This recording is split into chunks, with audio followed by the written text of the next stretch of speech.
Welcome to the Real Board Loft. I'm Trip Foreman, and this is the Lost Puddle Jumper, a board that Matt Biola says is the best small wave board that he has ever made. And then he backed that up and said that this is the only time that he's ever used that statement. So it must be taken very seriously. The Puddle Jumper is going to be a very popular board this year. It already is, but there's already a lot of questions about the Puddle Jumper, a lot of confusion about the Puddle Jumper, a lot of excitement about the Puddle Jumper. But here we are in the Real Board Loft, and we're going to hopefully clear up the confusion and throw a big pile of gasoline on all the excitement. The Puddle Jumper is made for smaller, flatter-faced waves.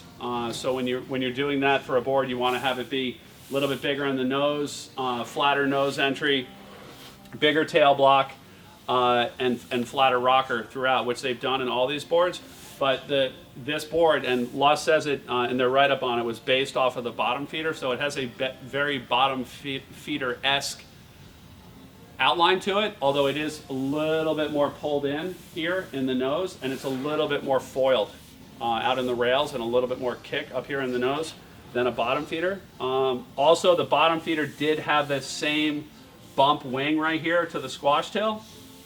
The difference between this and the bottom feeder is that the bottom feeder was flat and then went to a V in the back, where this actually has a single concave going into a little bit of V with concaves on both sides in the back. And so what most people would characterize it as being higher performance.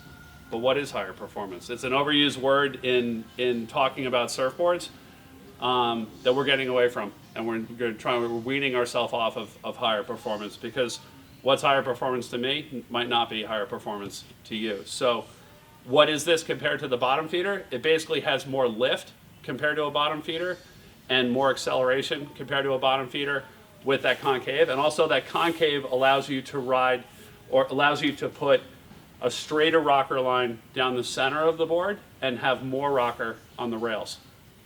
Whereas if you had a flat bottom, you have the same rocker in the middle and the rails. So with that concave, you get lift, you get speed and acceleration right off your takeoff. You also get the ability to glide straight across flat sections with that center line rocker, and to do more radical turns up the wave or off the top of the wave with that rail rocker. And that's what you can't have with a flat bottom board. Another popular question on this board, is it the Puddle Jumper or is it the RV? Because the RV was one of Lost's best-selling boards in their line last year, and it's a hugely popular board. And if you're thinking about an RV all last year, and then you come into this year, well, it's like, well, do I get the RV or do I get the Puddle Jumper? We're going to try and characterize each of the boards, because they're both very, very good boards, and neither one of the boards is better than the other one. They're both really good boards for what they do well. This board is specifically designed for small waves or flatter face waves. We said that right at the beginning of the review. The RV generally has a wider range of use. In the tail block of the board, you see that the RV has a wing here and then another wing here. So it comes into a smaller tail block, which is going to allow the board to sit down in the water a little bit more. And then it also has a flat to V bottom shape in it, which causes the board to sit down in the water a little bit more. So both of those things give that board more control in a wider range of conditions, and make the board a little bit easier to control, especially when you're getting into medium or larger surf. So if you're looking for a board that is going to maximize small wave surfing, this would be a better choice. If you're looking for a single board that would cover a wider range of use, the RV could be a better board to look at, again, because it's got that step down tail and it has the V to sit it down in the water. If you were to take this board out and ride it at the very higher end, you're going to start to notice that the width and the concave of the board and the wider tail block that's not stepped down is going to start to create too much lift, where the RV has design features in it to sit it down into the water and make it feel better. So again, one's not better than the other. It's just trying to clear up the confusion and to see which board is right for the conditions. But the world right now is plagued with small surf. And forecasts are showing us that it's going to be the dominant size forever. Small waves are here forever. So get geared up and get a weapon for small waves. This is it. Incredible board. This is my own board here. This is a 510. It's a little bit over 40 liters. It's 510, 22, 2 3/4, and it's 40.61 liters. And it basically does. I mean, I've had a bottom feeder for a long time, both in PU and then also in EPS Hydroflex. One of my favorite boards of all time. This board serves very, very similar to a bottom feeder and really pivotal off the top of the wave and off of the bottom wave in the way it turns, and feels really good in that small to medium range and in the flatter face surf. What it doesn't like is it doesn't like bigger waves, and it doesn't like hollow waves because of the flat rocker and trying to jam it, especially the waves that we have here in Cape Hatteras. If you have, you're free falling into like something that's like this, it just doesn't have the curve to fit into that type of wave and do well.